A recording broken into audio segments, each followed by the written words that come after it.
Poniéndonos en el peor escenario y viendo los niveles de delincuencia y deserción escolar en los jóvenes con menos oportunidades socioeconómicas, ¿no creen ustedes que la persona que es víctima de discriminación y con eso se le cierran las puertas de un trabajo honrado puede estar en riesgo de, en medio de la desesperación, optar por caminos fáciles de ganarse la vida como llegar a la delincuencia?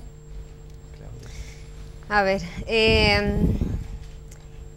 yo creo que en el fondo lo que nosotros descubrimos con los estudios es que lo que va a importar en el mercado laboral es lo que tú puedas mostrar que puedes hacer, las capacidades que tú puedas mostrar que puedes hacer.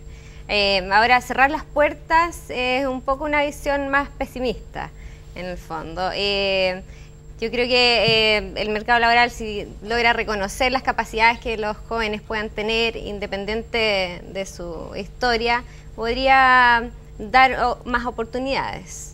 Eso. Perfecto. Otra pregunta. ¿Cómo conviven los países latinoamericanos? ¿Cómo conviven en los países latinoamericanos? Y es interesante porque el estudio que tú hiciste, Claudia, también se realizó en otros países, no con la misma metodología, pero sí tratando de descubrir la realidad allí. ¿Cómo conviven en los países latinoamericanos la meritocracia, equidad y corrupción, que es algo que en Chile prácticamente no tenemos? Ricardo Montes hace esta pregunta. Ya. A ver, en el resto, bueno, cada país en América Latina es un mundo diferente. Sí, informes del Banco Mundial llegan a la conclusión de que América Latina es uno de los países con mayor desigualdad del ingreso.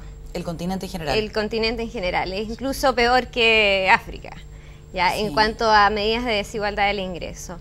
Y es una desigualdad que también tiene que ver con la historia de América Latina. Hay raíces, en el fondo, culturales, hay raíces históricas respecto a raza, etcétera. Y por lo tanto, ahí hay mucho que avanzar. Ahora, en el mismo estudio de discriminación que se hizo por parte del BID, llegó a la conclusión de que más que apuntar al mercado laboral en sí, hay que apuntar a igualar oportunidades. Y eso es lo que América Latina ha fallado en términos de equidad.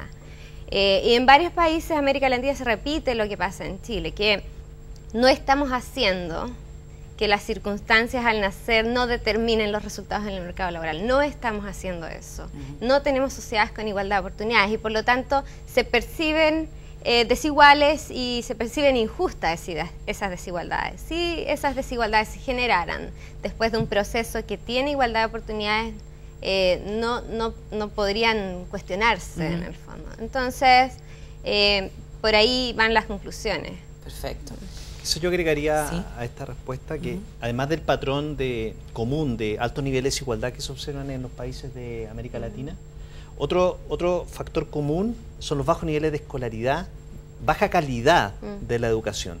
¿Te das cuenta? Es decir, cuando tú comparas a los países de América Latina en el concierto mundial, todos te aparecen juntitos, y te aparecen juntitos con bajo gasto per cápita en educación y bajos resultados en las pruebas internacionales respecto a otros países. No todos.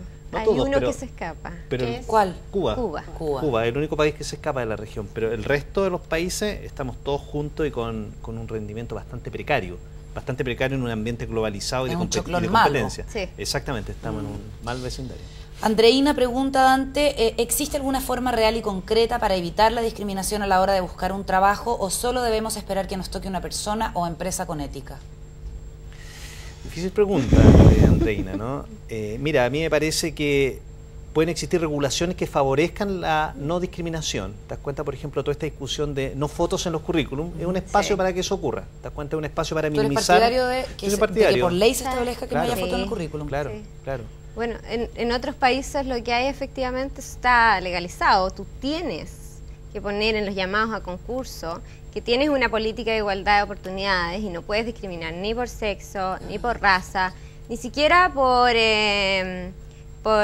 situación de homosexualidad, por ejemplo. Perfecto. Y está escrito eso, en el fondo. Tú puedes denunciar a la persona. No puede ser tema. Si sentiste que hubo discriminación, se puede denunciar el tema y hay una legislación que está ahí, que regula el tema. Sí. ¿Y la edad? ¿La edad puede ser factor de discriminación? Bueno, si dos personas con las mismas capacidades, una es discriminada por la edad, sí, digamos.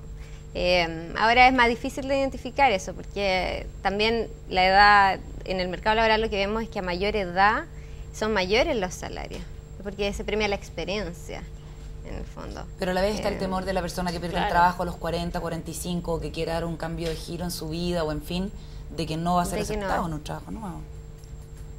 Sí, pero una persona entre los 40 y 45 es extremadamente joven todavía, entonces no creo que exista ese temor. Piensa. Exactamente, lógico. Pero es verdad. Quizás el problema está más para encontrarse, hay más desempleo, sí. Y de hecho es uno de los problemas que tocamos también, es que hay un grupo ahí que podría no llegarle ninguna transferencia en el fondo. ¿Por qué? Porque no están empleados, son los que no encuentran empleo, son los que no tienen niños ya porque su hijo es tan grande. Y sin embargo no encuentran empleo, porque están en una etapa difícil, digamos.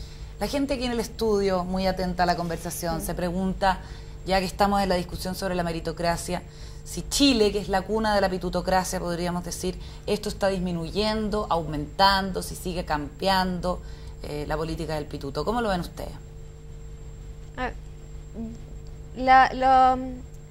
Los estudios que hay, por ejemplo, sobre movilidad intergeneracional, a pesar de que estamos lejos de los países a los cuales quisiéramos acercarnos, ¿cierto?, en términos de países europeos o nórdicos, la movilidad intergeneracional ha estado mejorando, ¿sí? Estamos lejos todavía de un ideal, pero mientras más hagamos a las personas competir en el mercado laboral bien, y yo creo que mientras más igualemos oportunidades, entonces vamos a mejorar en ese sentido.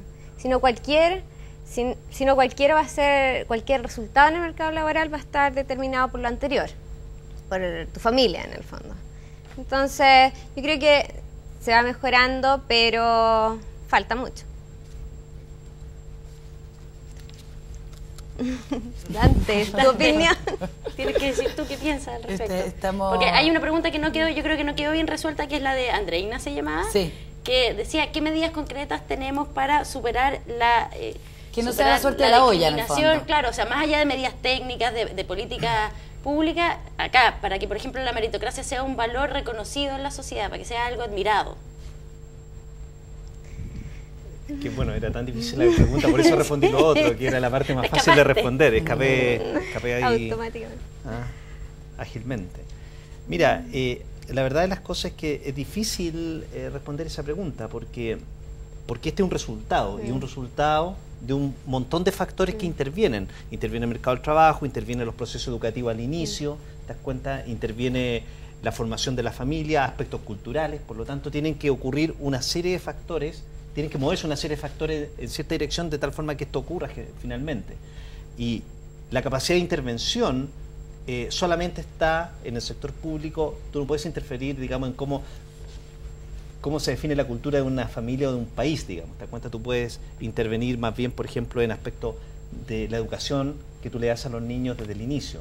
Ahí tú puedes intervenir. Entonces, esos son los grados de libertad en los cuales tú te puedes manejar, ¿te das cuenta? Pero esto no va a ser suficiente si es que no cambian otros factores, pero los otros factores no son de fácil modificación. Claro.